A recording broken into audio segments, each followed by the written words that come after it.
허환구의 라디오 오늘.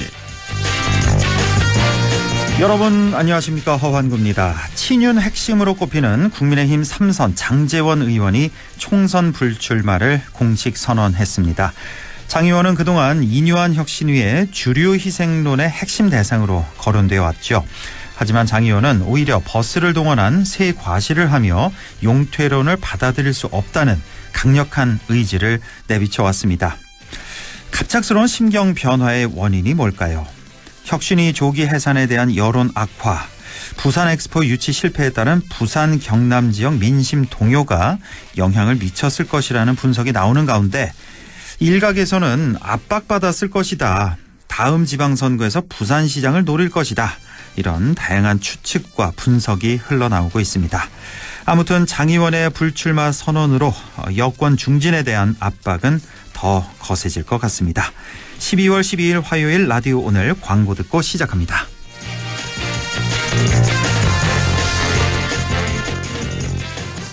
우리 회사 특별 안전보건교육 어디서 들어야 할까? 모두가 이기는 올윈 에듀. 산업안전보건교육 우수기관 올인에듀.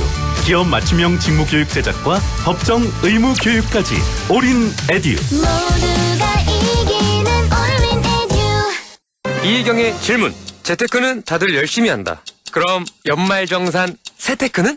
하나 연금닥터를 만나면 연말정산이 쉬워진다. 나에게 맞춘 퇴직연금 정밀진단부터 빈틈없는 밀착관리까지. 퇴직연금을 건강하게 하나 연금닥터. 원금 손실에 유의하시고 자세한 내용은 하나은행 홈페이지 참조. 당신에게 유니세프 후원이란? 나를 가치 있게 만들어줘요. 전 세계 어린이의 미래를 위한 적금? 혼자 하다가 이젠 애들도 함께하는 것. 당신과 함께 만드는 행복한 어린이 세상. 유니세프가 함께하겠습니다. 유니세프. 쌍용자동차에서 새롭게 탄생한 KGM. 새 출발 기념 해피벌스 KGM 페스티벌. 12월 특별 차량 한정. 최대 300만 원 상당의 혜택. 거기에 무이자 12개월 또는 72개월 할부까지. 12월 차량 출고 시 KGM 탄생 기념 케이크도 드려요. 토레스 렉스턴 최고의 구입 기회. 지금 KGM 전시장에서. 라디오 오늘 화요일 순서 시작합니다. 1부 안형진의 쾌도난법 함께 하시겠고요. 2부 이슈 오늘에서는 안동시 시설관리공단이 계속해서 논란 중인데요. 현재 시의회에서도 특위를 꾸려서 활동 중입니다. 잠시 후 안동시 의회 김세롬 의원을 연결해서 자세한 얘기 들어보겠습니다. 이어서 최유한의 시사 따라잡기 12.12 군사 반란에 대해서 얘기 나눠보겠습니다. 라디오 오늘 유튜브로도 다시 들으실 수 있습니다. 많은 애청 바랍니다. 네, 안영진의 쾌도난법 시작합니다. 오늘도 안영진 변호사 나와 있습니다. 어서 오십시오. 네, 안녕하십니까. 안형진 변호사입니다. 네, 오늘은 경북의 3대 문화권 사업에 대해서 얘기를 좀 나눠보겠습니다. 자, 사업 시행 초기에 장밋빛 전망과는 달리 관광객 유치 실적도 예상보다 저조하고 운영 적자에 시달리는 경우가 많은데요. 그 원인과 해결 방안에 대해서 알아보겠습니다. 자, 그동안 투입된 자금이 상당하죠. 네, 그렇습니다. 3대 문화권 사업이 뭐냐면은 유교, 가야, 신라 세 가지 문화를 관광장으로 개발해보자 이런 건데요. 네. 경북 지역 43개 지구에서 추진했고 예산이 약 2조 투입되었습니다. 43개 지구나 됐어요. 예, 경북에. 그렇습니다. 예산이 2조 투입됐다. 총. 예, 안동시 2024년 1년 예산이 1조 6,400억 원이니까 1조 6,400억 원이니까 그보다 많이 투입된 거죠. 예. 이 가운데 안동시 도산면 동부리 일원에 조성된 3대 문화권 사업장은 세계 유교 선비 문화공원과 한국 문화 테마파크 그리고 말도 많고 탈도 많은 한동 국제 컨벤션 센터 이렇게 이루어져 있는데요. 예. 3대 문화권 사업의 핵심으로 꼽힙니다. 지금까지 총 사업비 약 3,930억 원을 투입해 준공했습니다. 사업비가 4천억 원이 투입된 거군요. 그렇습니다. 예. 한편 경북 영주시 순흥면에 있는 선비세상은 선비의 삶과 정신, 전통 문화를 앞세운 한국 굴대 한자입니다. 한문화 테마파크로 경북 3대 문화권 관광사업 중 가장 최근에 문을 열었는데요. 1,694억 원을 들여 지난해 9월 개관했습니다. 여기도 선비세상도 대단하군요. 1,700억 원 들었다. 예, 그렇습니다. 아까 말씀 주셨듯이 문제는 관광객 유발 효과가 당초 예상보다 매우 미약하고 적자 운영 때문에 안 그래도 어려운 지역 재정의 숨통을 매년 조인다는 점인데요. 예. 한번 좀 자세히 살펴볼 필요가 있습니다. 예. 지난 11월 22일자 경향신문 보도에 따르면 3,930억 원이 들어간 안동 3대 문화권 사업장도 수십억 원 적자에 허덕이고 있는데 세계 유교 문화 박물관 등등으로 조성된 이곳의 올해 적자 규모가 48억 원으로 추정된다고 합니다. 아, 올해 한 해만 적자가 48억 원. 예, 추정치인데요. 예. 그 영주시를 보아도 매 한 가지입니다. 22일 영주시에 따르면은 선비 세상의 최근 1년간이죠. 지난해 11월부터 지난 10월까지 입장료 수입이 1억 8,764만 원인데요. 예. 연간 운영비가 64억 원으로 1년 만에 62억 원의 적자를 냈습니다. 영주 선비세상은 1년 적자 62억 원. 네네. 아, 심각하네요. 이게 관련 인터뷰를 보면 더 분통이 터지는데요. 예. 안동시 관계자는 3대 문화권 사업장이 도심에서 떨어져 있다 보니 관광객을 끌어들이기 쉽지 않은 상황이다. 그렇죠. 예. 예. 아니 그러면 지을 때부터 그렇게 떨어지면서 지어놓고 어떻게 오길 기대했는지 했는지 참 답답합니다. 하기야 여기 뭐 도심에서 가려고 하면 그래도 한 3-40분 정도는 걸리니까 그리고 뭐 그렇죠. 짧다면 짧은 거리긴 하지만 그래도 이 도심에서 그렇고요. 뭐 예. 옥동 신도심이나 아니면 도청 신도시 그리고 남쪽에 있는 일찍 뭐 남후 내지 동쪽에 있는 기란 그쪽에서 남산에 가려면 많이 멉니다. 예. 그래서 이게 참 이러지 놓고 참 왜 이러는지 참 답답하고요. 예. 뭐 내년에 민간 위탁자의 계약이 끝난 대로 적자 규모를 줄이는 방안을 마련하는 방침이라고 밝혔고요. 영주시 관계자는 인근 지역에 유교와 관련된 관광지가 많아 관광객을 모으기 힘든 상황이라고 했다고 합니다. 그 안동도 있고 영주도 있고 다 유교거든요. 그렇죠. 예. 그래서 상황이 이런데 당시에 이를 추진하며 지역 경제를 살릴 수 있는 호재다. 뭐 내가 이걸 했다라고 치적이라고 말했던 정치인들은 이제 와서는 말 한마디 없습니다. 저번에 말씀드린 안동이 국민안전체험관 유치 실패 때와 마찬가지로 잘 되면 내업적 못 되면 사과는 유감 표명 한마디 없는 경우에 해당한데요.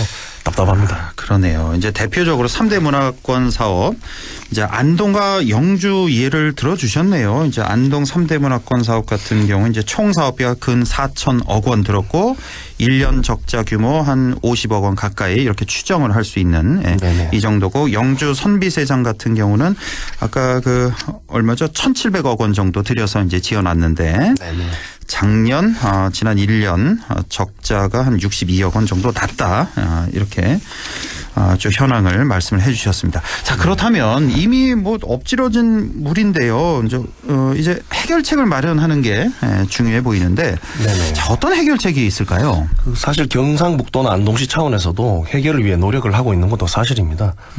지난 7일 경북도의회는 경북 북부권 3대 문화권 관광 활성화를 위해서 진행한 연구 용역의 최종 보고회를 열었습니다. 예. 유교와 힐링 개념을 접목해서 3대 문화권만의 관광 콘텐츠를 개발하고 3대 문화권 사업장을 관광객만을 위한 공간이 아닌 지역민을 위한 문화공간으로도 활용해야 한다고 제안도 나왔습니다. 예. 그런데 좀 더 근본적인 문제를 볼 필요가 있습니다. 일단 전제로서 우리 경북 북부는 유교 문화의 본산입니다. 인문 정신의 실종 시대 그리고 뭐 아시듯이 정치가 야만으로 흘러가는 시대에 더더욱 우리는 인의 예지신, 예민정신이란 유교 문화를 소중히 여기고 계승 발전시켜야 한다는 점은 뭐 누가 이의를 달겠습니까? 그럼요. 예. 그러나가 중요합니다. 예. 이 유교 문화를 관광 자원화한다는 패러다임에 대해서는 근본적인 검토가 필요하다 이런 지적이 나오는데요. 예. 인의 예지신의 정신 또는 그것이 스며든 서원 박물관이 과연 MZ세대나 외부 인구를 끌어올 수 있느냐는 점이죠. 냉철히 볼 필요가 있는데요. 냉철히? 예, 그렇습니다. 이는 통계로 보면 드러나는데요. 약 430억 원을 투입한 그 안동 유교랜드라고 있습니다. 그럼요. 그 안동 관광문화단지 그 용상동 위에 있는 곳인데요. 예. 지난해 하루 평균 방문객은 45명 수준이고 최근 3년간 매년 10에서 22억 원 적자를 내고 있습니다. 예. 이 유교가 소중한 정신문화 자원이고 계승해야 하지만 이것을 관광 자원화하는 것은 근본적인 재검토가 필요하다는 지적이 도처에서 나오고 있는데요. 예. 그 내루에게는 내루의 길이, 간디에게는 간디의 길이 있는데요. 이 유교를 관광 자원화해야 한다는 관념에 대한 패러다임의 전환이 필요하다라는 시민들의 지적을 꼭 전해드립니다. 좀 냉철히 이렇게 분석을 해주셨는데, 그러니까 유교 문화 관광 자원화하는 거. 말은 좋죠. 네. 그 패러다임 좋긴 좋은데 네. 현실적으로 네. 좀 한계가 있다. 이렇게 좀 분석을 하시는 거고요. 그렇죠? 그렇습니다. 저도 유교를 굉장히 좋아하고 뭐 하지만은 예. 수도권인 MZ세들이 와 태계 이황을 보러 가자 쌀까 찍자 이러진 않거든요 사실은. 그렇죠. 예. 뭐 종갓집에 가자 이런 건 사실 없습니다. 그래서 이 관광자원화라는 것은 또 다른 차원이기 때문에 좀 냉철한 분석이 필요하다 이런 이제 생각이죠. 안영진 변호사의 이제 분석입니다. 의견입니다. 네, 그러니까 그렇습니다. 유교문화 관광자원화하는 그 패러다임 그 좋긴 좋은데 네. 현실적으로 한계가 있지 않냐 이런 분석이시고. 자, 두 번째는요. 예, 그렇다면 관광객도 잘 오지 않고 적자 운영만 계속되는 3대 문화권 사업장에 대해서 언제까지 해결을 뭐 노력하고 있다는 천편일률적 답변말 들으면서 예산을 쏟아붓고 시민들은 기다려야 하나 이 문제입니다. 예. 딱히 지금 해결책이 나온 게 없어서 더 문제인데요. 뭐 의병체험 공간 만든다 그러고 좀 재밌는 게 많이 나오고 있는데요. 예. 뭐 안동의 경우도 뭐 1년에 대략 40억, 50억 내외를 예산 투입하고 있다고 보도 나오는데요. 이 돈이면 안동 전역에 무료 버스를 충분히 운행하고도 남는다는 지적도 있고요. 예. 뭐 참고로 청송은 뭐 1년에 한 4억 정도 해서 무료 버스 전면 시행하고 있는데요. 청송. 지난번에 한번 짚어주신 네, 것 같은데요. 예, 1년에 한 4억 원 정도 예산 투입해서 뭐 군민뿐만 아니라 방문객 모두 그 시내버스 다 무료로 운행하고 있는 1년에 4억 원으로. 그러니까 여기 그렇습니다. 유교랜드에 50억 원 투입되고 있다고 하니까 50억 원 정도면 뭐 안동도 충분히 할 수 있을 것 같은데요. 애들 해외 유학도 보낼 수 있고 참 값진 돈인데요. 예. 그렇습니다. 첫 번째 안은 문제 해결을 위해서 안동시 등 관할 지자체의 노력을 시도해보는 건 좋은데 그게 언제까지인지 좀 기한을 정할 필요가 있지 않나 생각을 하는 거죠. 기한을 정해서 해보자. 그렇죠. 예를 들면은 향후 5년간 또는 7년간 정상 운영을 시도해보고 적자 운영이 일정 액수 이내로 줄어들지 않는다면 뭐 특단의 대책을 낸다는 구체적인 시한을 좀 데드라인을 설정하는 게 필요하지 않나 이거죠. 그래서 그래도 안 된다면 5년이든 7년이든 10년이든 그렇죠. 해보고 안 된다면 특단의 대책을 해보자. 그렇죠. 계속 돈을 쏟아부을 수는 없잖아요. 그렇죠. 특단의 대책 뭐가 있을까? 일단 그건 뭐 열린 논의로 남겨둬야 되는데요. 예. 두 번째는 예. 이 특단의 대책과 관련된 겁니다. 네. 안동시 등 관할 지자체가 이 문제를 해결하기 어려우면은 당의 시설 자체를 민간에게 매각하는 방안까지 검토할 필요가 있습니다. 관광객도 안 오고 적자 운영도 계속되는 것이 개선될 여지가 안 보인다면은 부여잡고 있을 것이 아니라 민간에 매각하여 회생을 시도하고 관할 지자체는 만성적자의 늪에서 벗어나면서 뭐 매각 대금 중 일부는 의료나 교육 등 유용한 곳에 재투입하는 등의 과감한 안까지 신중하게 검토할 필요가 있다는 것인데요. 예. 일종의 구조조정 아닙니다. 예. 기업도 계속 적자난 부분을 이제 매각하고 이렇게 하는 구조조정이 되고 있거든요. 그래서 건강해지는 건데요. 그렇습니다. 이제 지금까지 투입한 죄송합니다. 비용이 많지만은 그렇다고 계속 안고 가면 더 손해가 크기 때문에 살을 주고 뼈를 취하는 결단을 내린다는 것인데요. 그러네요. 경제학적으로 매몰 비용 처리한다고 볼 수도 있습니다. 그러니까 이게 지금 워낙 들어가는 돈이 많아서 아까 뭐 안동이 4천억 원 뭐 그렇게 들어갔잖아요. 네, 그렇습니다. 매년 적자가 발생하고 있고. 네. 그런데 이걸 민간에 매각하는 방안.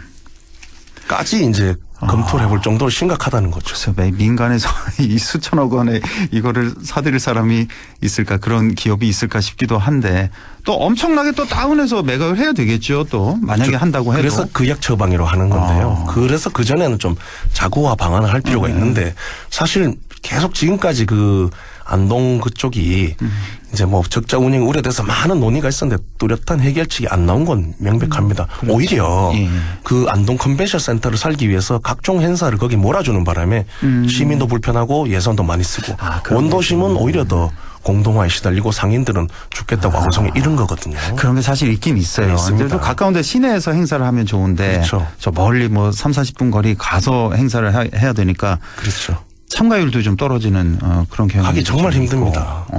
차 없으면 또 좀 힘들고 네네. 그런 게 있고. 차 있어도 힘듭니다.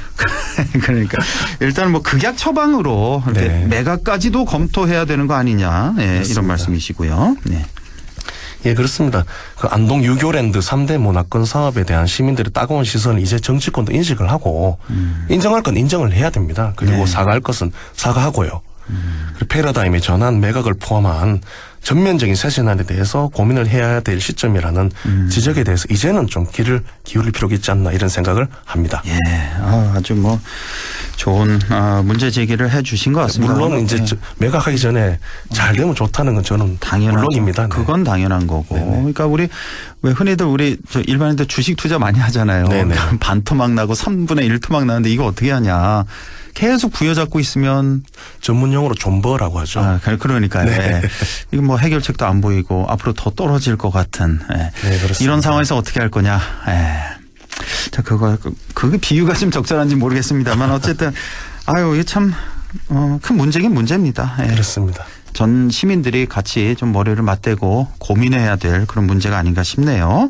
자, 오늘 3대 문화권 사업 현황과 또 해결책까지 좀 얘기를 나눠봤습니다. 자, 지금까지 쾌도난법 안형진 변호사와 함께했습니다. 고맙습니다. 감사합니다. 안현진이었습니다. 네, 라디오 오늘 2부에서 뵙겠습니다.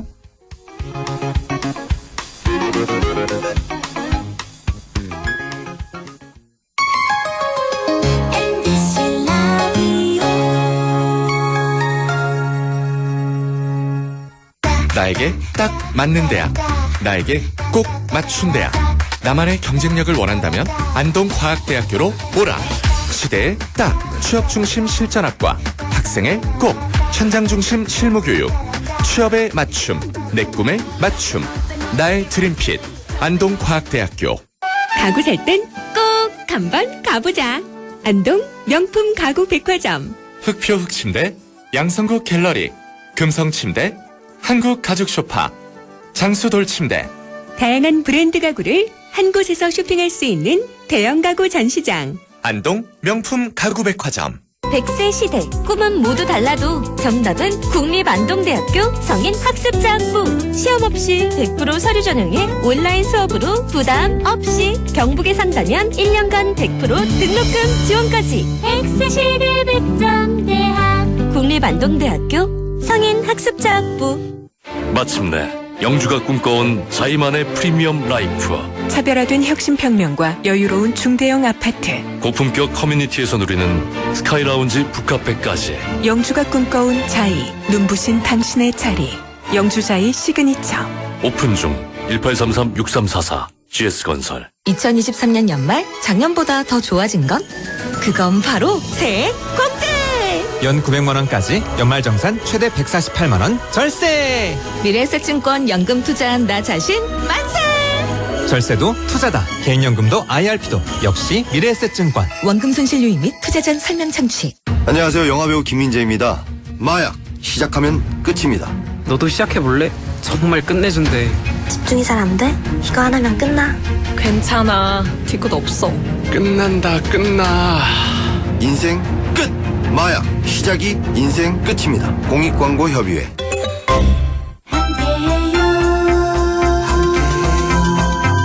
좋은 세상 당신의 좋은 친구 문화방송.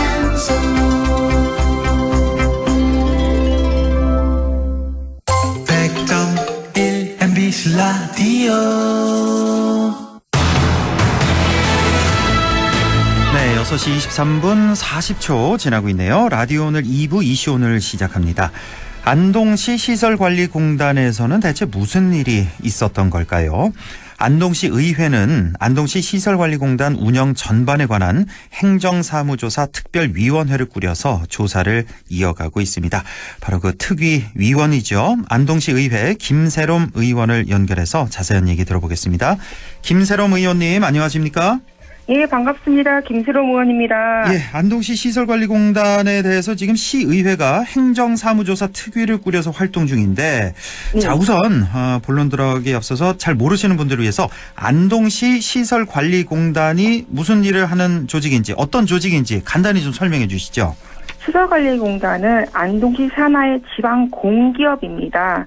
안동시에서 지정한 공공시설을 관리하고 시민분들이 편안하고 안전하게 생활할 수 있는 지원 업무를 담당하는 기관이지요.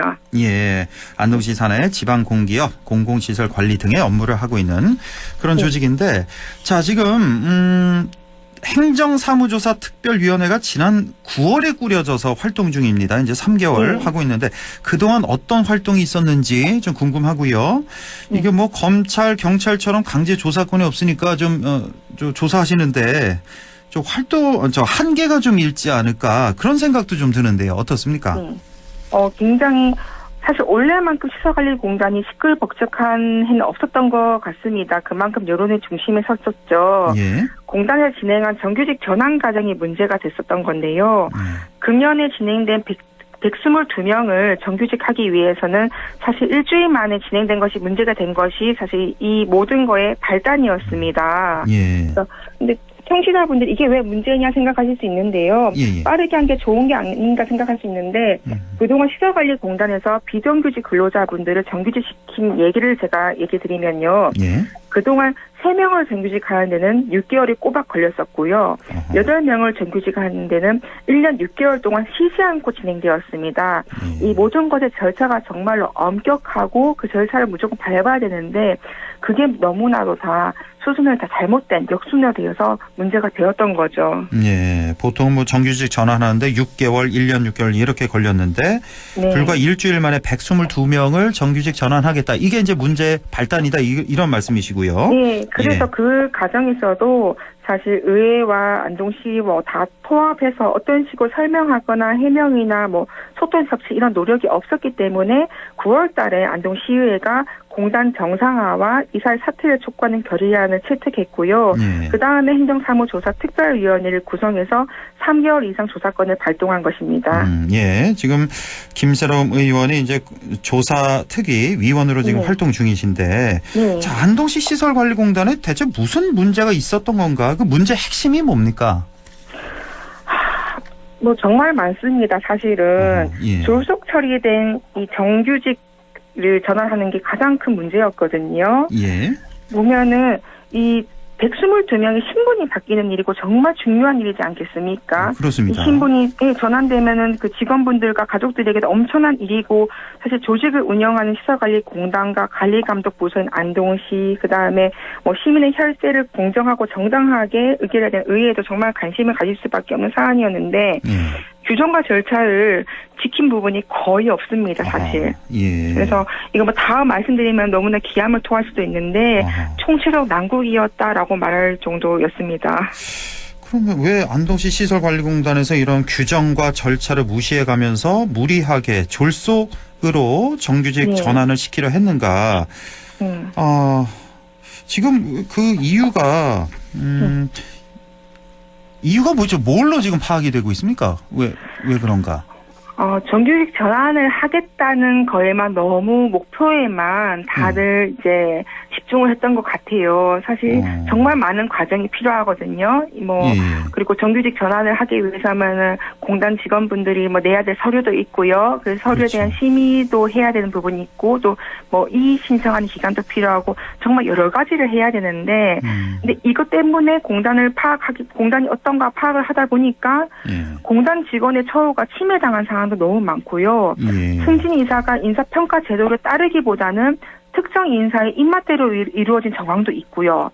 그다음에 이사장 공모 시 인사 개입한 의혹도 있고 그다음에 공단 이사장 숙소비 관련해서는 부적절한 예상 집행한 것 등 사실은 부실 경영이었다고 좀 볼 수가 있어요. 무책임 경영이 이뤄지고 있었고 직원들에 대한 관심이나 이런 것들보다는 직원들 간의 갈등이 난무할 수밖에 없는 상황이었습니다. 지금 김세롬 의원님 말씀 들어보니까 뭐 문제점이 한두 가지가 아니군요. 총체적인 어떤 문제가 있는 것 같은데. 자, 지금 현재 그 무기계약직의 일반직 전환, 정규직 전환이 무효 처리가 된 상태인가요, 지금은? 예, 그 무기계약직의 일반직 전환 과정에서 중대한 절차적 하자로 인해 효력을 상실하였는데요. 뭐 굉장히 어려운 말인데 쉽게 편하게 말씀을 드릴게요. 이 안건을 논의하려면은 공단의 이사가 5명이어서 의결 정적수가 충족이 돼야 되기 때문에 4명의 찬성이 필요합니다. 그런데 이 정규직 전환과 관련된 이사회를 보면은 4명이 아니라 3명씩 참석이 되어 있어요. 그게 예. 그대로 안동시장 결재를 받아 시행된 거예요. 예. 정말로 중대사 중에 중대사인데 기본적인 법과 절차가 준수되지 않고 처리돼 버린 거죠. 절차상의 문제 자체가 있군요. 의사 네. 정족수가 4명 이상이어야 되는데 3명이서 네. 결정했다. 이 말씀이시고. 그렇죠. 이렇게 되면 이사를 중개한 담당자나 뭐 이사들이나 뭐 경영진이나 그다음에 최종 승인권자인 안동시장조차도 책임으로부터 자유로울 수 없는 부분이죠. 그러네. 법적으로 좀 문제가 되겠군요. 자, 지금 이 통상 임금 소송 취하가 있잖아요. 이게 네. 지금 일반직 전환 승진의 조건이었다. 뭐 이런 의혹도 지금 있다면서요. 예, 있습니다. 뭐 심증도 충분하고 사실 물증도 다양한 곳에서 제보받아서 확보를 하는 상태인데요. 예. 승소한 직원이 179명입니다. 예. 근데 이 중에 108명이 소송을 취하했는데 한 명 빼고. 아니요, 108명요. 179명 중에서. 했는데 이 보니까 1인당 수백만 원에서 수천만 원까지 스스로 포기를 하신 거더라고요. 예. 근데 조사 특위에서 물어보니 공단의 답변에 애사심이라고 말씀을 하셨는데요. 이게 애사심으로만 볼 수 없는 게 사실 12월 6일 날에 MBC에서도 보도됐던 부분인데요. 예. 공단 노조가 일반직 8급 전환을 전제로 통상임금 소송 취하를 받고 있는 정황이 담긴 녹취록이 공개도 됐었지요. 예. 그래서 이런 부분에 있어서는 조사 특위에서 문제 제기를 한 상황입니다. 그러니까 순서가 이렇게 되는 겁니까? 그 통상 임금 소송이 있었는데 그렇죠. 이거를 좀 취하해달라 그런 조건으로 일반직 전환시켜주겠다, 승진시켜주겠다 이렇게 되는 겁니까? 그런 내용이 있다고 이제 특위에서 문제 제기를 한 상태고요, 현재요. 이런 거기에 의혹이 대해서 있다. 그런 것에 대해서 이제 답변이 아마 뭐 당장은 오기 힘들 거예요. 왜냐하면 주인에 대해서 진위를 또 파악을 해야 되니까요. 그렇죠. 그 답변이 아마 오지 않을까 생각이 되는데 아마 원래 당장 오긴 좀 힘들지 않을까 싶습니다. 일단은 의혹 제기 수준입니다만은 이 통상 임금 소송 취하를 조건으로 무리하게 아까 그 122명인가요? 정규직 전환시켜주고 이렇게 일이 처리가 된 거예요, 그러면? 네, 그런 거에 대해서 물증과 심증이 있기 때문에 합리적인 의심을 할 수밖에 없는 상황이었죠. 지금 안동시에서는 뭐라고 답변합니까? 이런 의혹에 대해서는? 아직은 답변을 정확하게 하고 있지 않습니다. 답변을 하지 않고 있는 그런 상황. 그래서 그런 상황이 아니다 하는데 녹취록이나 이런 부분에서 제가 그 회의장에서 얘기하니 몰랐던 부분입니다. 확인해 봐야 됩니다라고 답을 얻었습니다. 예, 일단은 이제 팩트를 중심으로 있는 사실 그대로만 이제 말씀을 해주시는 거예요. 예, 네. 김사롱 의원이. 예. 네. 자, 지금 공단 조사 특위가 이제 19일로 마무리. 딱 일주일 남았네요. 이제 조사 활동 마무리한다고 하는데 그러면 앞으로는 어떻게 되는 겁니까? 지금은 조사 특위 활동을 정리하는 작업을 진행 중인데요. 한 10가지의 쟁점 사항과 그다음에 공단 정상화를 위한 제언 및 로드맵을 지금 정리해서 19일 날 안동시의 본회의에서 이제 결과 보고서 제출을 하게 됩니다. 본회의에서 보고서가 채택되면은 집행부인 안동시에 송부가 되고요. 안동시는 이를 토대로 후속 절차를 진행하고 그 결과를 의회와 보고할 것으로 예상이 되는데요. 추가로 주요한 쟁점에 대한 자체 감사 또는 상부 감사 의뢰 등을 통해서 위법성 여부에 대해 또 수사 의뢰도 할 수 있지 않을까 지금 얘기가 되고 있습니다. 앞으로 수사 의뢰까지 법적으로도 갈 수 있다. 결과를 보고. 예. 자, 안동시 시설관리공단이 같은 일을 반복하지 않으려면 그럼 앞으로 어떤 식으로 달라져야 될까요? 저는 안동시의 조사 특위 활동을 계기로 공단의 부실 운영 실체가 드러난 것이 시민들 입장에서 정말 다행스러운 일이라고 생각을 하거든요. 오히려 다행이다, 이번에. 네. 그래서 공단 직원분들이 힘든 부분도 분명 많이 있었는데 그 부분을 이제 가려운 곳을 긁어줬다는 얘기도 정말 많이 듣고 있고요. 이번 기회로 진짜 공단이 바르게 쓸 수 있어야 됩니다. 제가 조사 특위 마지막 날에 안동 부시장님이 증인으로 출석했을 때 빠르게보다 바르게 공단 사태를 수습해달라고 요구를 했거든요. 예, 이런 문제가 다시 반복되지 않도록 안동시에서 이번에 철저하게 조사를 해야 될 거고요. 이런 거에서 오는 불편함은 우리 안동 시민의 불편함이거든요. 그럼요. 예. 그렇기 때문에 이 부분에서 정말로 강하게 얘기를 드렸습니다. 알겠습니다. 자, 시설관리공단뿐만 아니라 시 산하 기관장 인사 때마다 잡음이 들리고 있는데요. 지난 4월에 산하기관장 인사청문회 조례안이 발의됐는데 안동시에서 이거 제의를 요구했다. 네. 는 그런 소식인데 반복되는 산하기관장의 이런 인사 잡음 어떻게 해야 될까요? 인사 문제는 사실 자리 수는 정해져 있는데 소위 뭐 들어가야 될 사람 수는 많아서 생기는 문제지요. 예. 그러니까 앞으로도 사실 잡음은 안타깝지만 반복이 될 것입니다. 근데 해결책은 특단의 대책이 아니라 아주 기본적인 원칙에서 찾아야 된다고 생각을 합니다. 기회가 평등하게 주어져야 되고 과정은 불편 부당함이 없이 공정하게 진행돼야 되고 결과는 투명하게 공개가 돼야 됩니다. 그리고 가장 중요한 것은 기관장 자리가 인사권자는 전리품으로 취급되지 말아야 됩니다. 정말로 기관의 설립과 목적에 맞게 운영할 수 있는 적임자를 찾아서 맡길 수 있으면 이 악순환의 고리 어느 정도 끊을 수 있지 않을까 생각해 봅니다. 뭐 큰 걸 요구하는 게 아니다. 가장 기본 원칙만 좀 지켜달라 이런 말씀이시네요. 맞습니다. 네. 기회가 평등해야 되고 과정이 공정해야 되고 결과가 투명해야 된다. 이 말씀이셨나요 아까? 네, 맞습니다. 예, 기본만 좀 지켜달라라는 그런 요구까지 들었습니다. 네, 지금까지 안동시 의회 김세롬 의원과 함께했습니다. 고맙습니다. 네, 감사합니다. 라디오 오늘에서는 청취자 여러분의 참여를 기다리고 있습니다. 우리 지역에서 발생한 사건 사고 소식이나 함께 토론하고 싶은 내용을 안동 MBC 홈페이지 라디오 오늘 게시판에 올려주시기 바랍니다. 전화와 문자 참여도 하실 수 있습니다. 전화는 851국에 7191번, 문자는 샵 0913번으로 보내주시면 됩니다. 문자는 단문 50원, 장문 100원의 정보 이용료가 있습니다. 여러분의 많은 참여 바랍니다.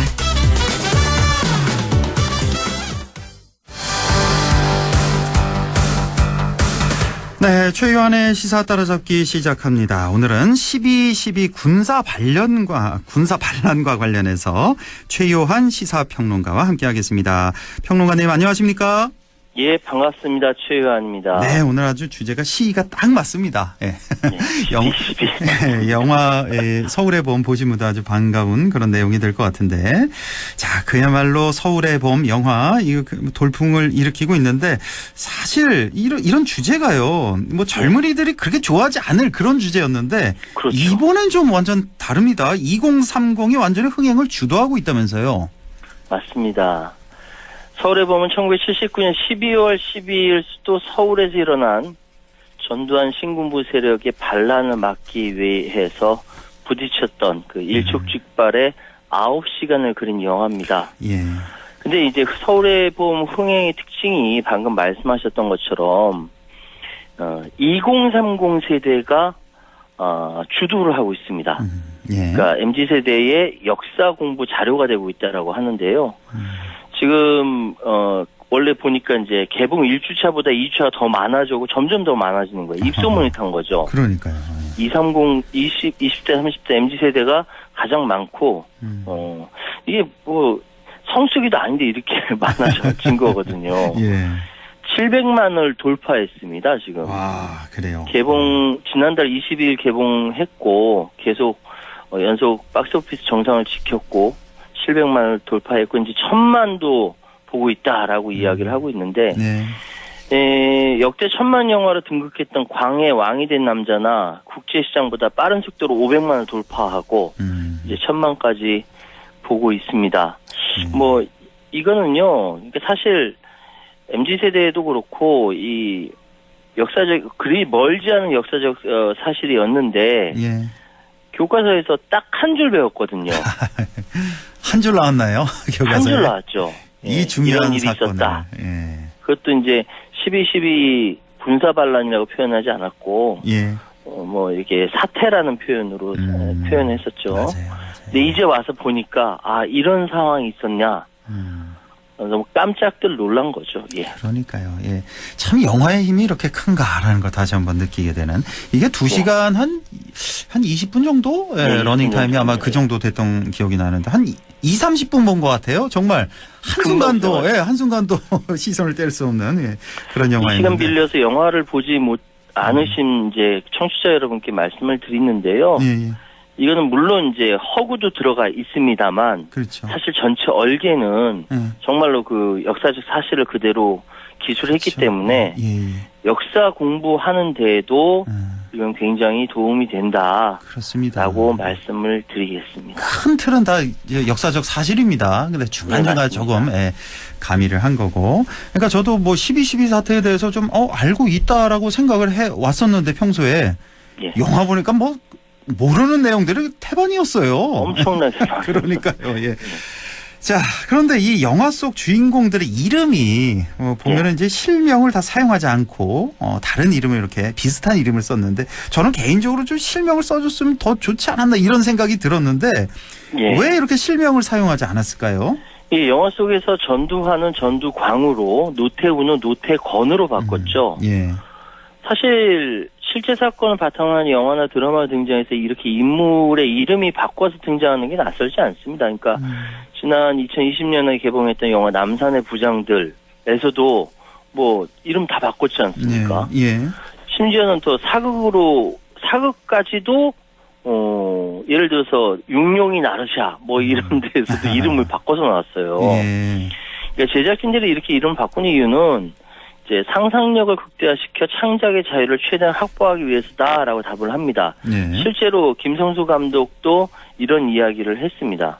그런데 과거에 보면요. 실명을 썼던 드라마나 영화가 있었습니다. 그런데 후손이나 당사자가 명예훼손 등을 이유로 소송을 제기하면서 이후에 그 영화 제작을 하면서 신중해지는 분위기로 형성됐는데 예를 들어서 2005년도에 개봉했던 11월 사태 사였던 그때 그 사람들 실명 그대로 썼다가 나중에 박정희 대통령 아들 박지만 씨가 고인의 명예를 훼손했다. 영화 상영 금지 가처분을 신청을 제기했었습니다.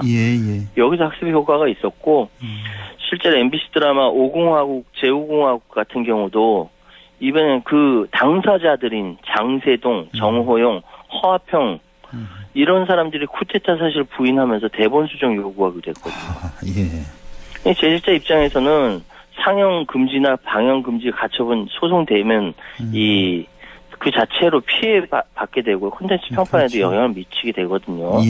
그래서 이후에는 실명을 쓰지 않거나 허구라는 점을 강조하는 경향이 강화되고 있는데 이번 서울의 봄 같은 경우는 분명히 허구적인 부분이 있습니다만 전체 스토리에 절대 영향을 미치는 허구는 아니라는 점 다시 한번 강조해서 말씀드리겠습니다. 그러니까 왜 가명을 썼냐. 그러니까 표면적으로는 상상력을 극대화시키기 위해서 이건데 사실은 이거 소송 피하기 위해서 이런 면이 상당히 크겠군요. 그렇죠. 과거에 그런 맞습니다. 예도 있으니까. 자, 이제 영화 얘기 조금 이따 다시 좀 해보도록 하고 역사 공부 잠깐만 좀 해보죠. 자, 전두환 왜 12.12 군사 반란을 일으킨 겁니까? 그러니까 영화 속에서 전두광은 이렇게 외쳤어요. 실패하면 반역, 성공하면 혁명 아닙니까? 이왕이면 혁명이라는 멋진 단어를 쓰십시오. 아마 실제로 전두환 씨가 이걸 외쳤는지는 모르겠으나 이런 생각을 가지고 있었을 거예요. 분명히 자신도 군사 반란이다, 쿠데타라는 거 알고 있었을 겁니다. 근데 합수본부장으로서 기세 등등하던 전두환이 그때 정승화 계엄사령관이 워낙 이 전두환이 모든 권력을 주게 되니까 강원도로 전방으로 좌천을 시키려고 했거든요. 이게 먼저 알았다라는 거죠. 근데 이것만 안 새 나갔어도 이 역사의 비극은 없었을 텐데 너무 아쉬웠습니다. 정말 보면서. 이 위기를 타개하기 위해서 전두환이 12.12를 일으킨 겁니다. 물론 방금 말씀하셨던 대로 그 본인과 지지자들은 나라를 구하기 위해서 일을 벌였다 이렇게 이야기를 했습니다. 여기서 나라를 구할 필요가 있다는 거, 나라를 망하게 할 위협이 존재했다는 거 아닙니까? 그렇죠. 그게 바로 북한의 남침입니다. 근데 최근에 그 미국의 CIA에서 그동안 이제 그 공개하지 않았던 그것이 이제 시기가 지나서 공개했는데 그때 북에서 남을 남침할 그 위기가 있었는가? 없었다라는 거예요. 아무 움직임도 없었다라는 것이죠. 그래서 지금 이 상황은 그때의 합동수사본부장 보안사령관 전두환이 이 절호의 기회를 놓칠 수 없었다라고 해서 이 전두환의 야욕 그리고 군사조직 하나의 중심의 권력욕이 이 12.12 사태의 핵심이라고 할 수 있습니다. 이때부터 북풍을 이용했군요. 그렇죠. 하여간 뭐 그때 당시에 권력 핵심이라고 할 수 있는 뭐 보안사령관, 합수부장, 또 중앙정보부장, 서리까지 다 한 명이 전두환이 차지하고 있으니까 이런 군사 반란도 가능했었고. 자, 그 또 영화를 보면은 전두환과 맞서 싸운 장태환 장군, 영화 예. 속에 이태신 정우성 역, 예. 예. 이 장태환 장군은 이후에 어떻게 됐습니까? 반란군의 승리로 돌아간 이후에 보안사에 끌려갔고요. 예. 실제로 몸무게가 12kg이나 줄어들 정도로 보안사 서빙구 분실에서 45일 동안 고초를 겪었다라고 합니다. 아휴. 얼마나 고문을 많이 당했겠습니까? 예, 예. 풀려난 이후 6개월 동안 가택 연금 생활도 하게 됐고요. 요 상황에서 아들 장태환 장군의 상황을 알게 된 아버지는 충격과 통탄에 빠져서 계속 술만 드셨다라는 거예요. 4개월 후에 별세했다라고 하고요. 예. 장태환 장군의 아들도 이로부터 2년 뒤에 세상을 떠나게 됐는데 가족이 전체 다 그 가택 연금 속에 있을 때 이 와중에도 공부를 굉장히 잘했대요.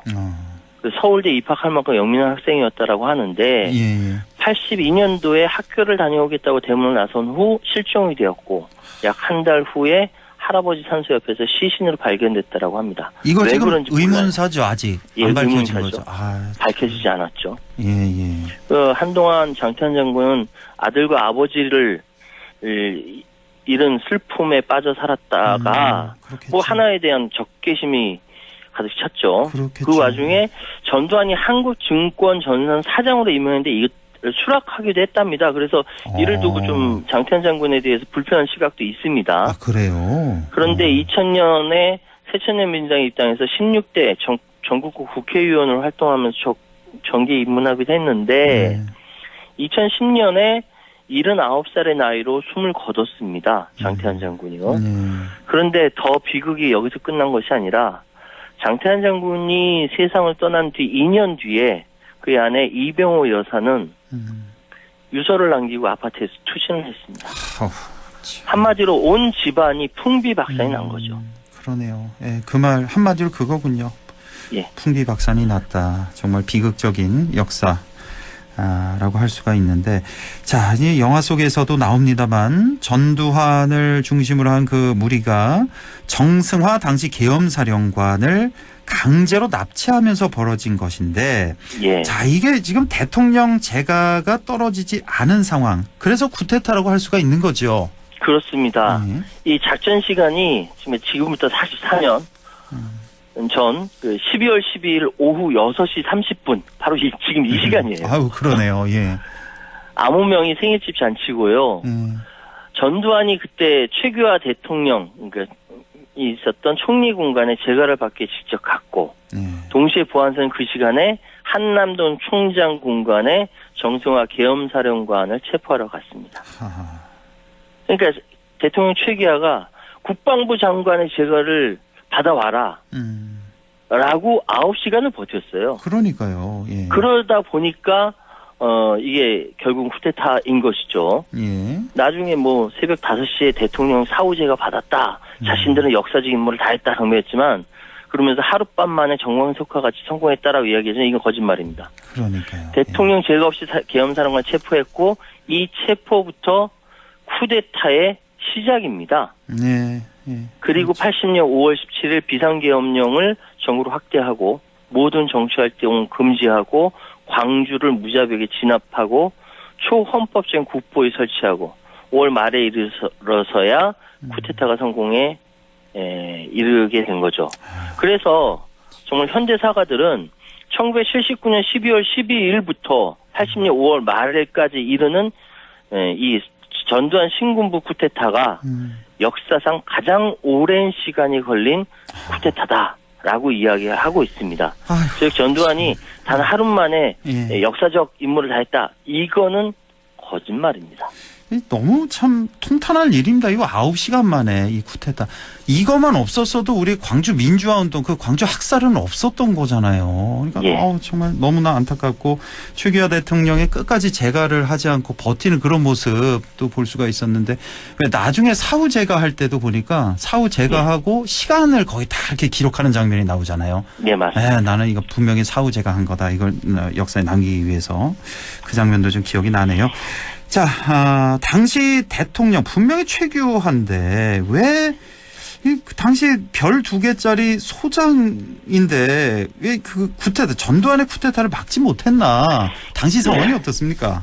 그 최규하 당시 대통령이 별명 최주사였어요. 최주사. 예, 자기 권한이나 책임하에 스스로 문제 해결을 못하면 굉장히 무능력하다라는 조롱이죠. 예. 사실 뭐 11.6으로 얼떨결에 대통령 주워 먹은 거 아닙니까? 예, 그렇죠. 이 상황에 전두환이 폭주를 했어요. 이게 막지 못했습니다.